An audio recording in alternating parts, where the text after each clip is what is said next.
Ben bu konuşmamı Bora abi ve Çık abla için yapıyorum. Arkadaşlar yok mu mikrofon? Tek tek geldiğiniz için çok teşekkür ederim. Hepiniz benim için çok önemlisiniz. Valla güzel bir gece olduğunu düşünüyorum. Umarım eğlendiniz. Umarım her şey gönlünüze göre oldu. Dağılabiliriz.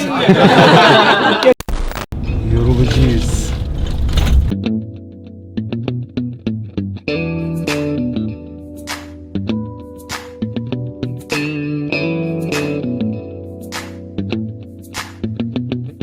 Çok iyi çekeceksin.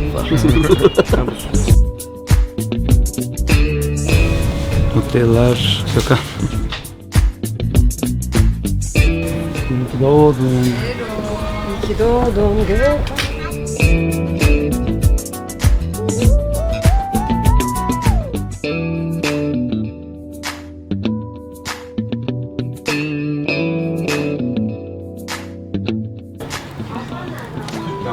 İstersen ben susayım, odunlar konuşsun.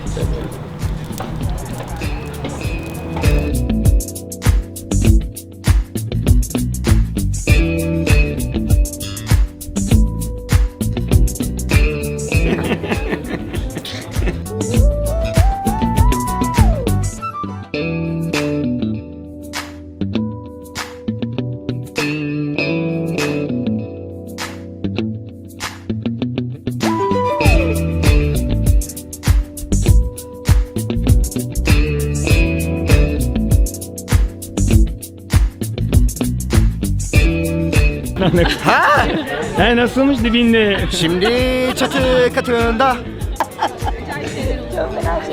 Sokma burnumu dibine, sokma burnumu dibine. Gökhan kafanı kare yapmışlar Gökhan. Bir, Bir, iki, üç.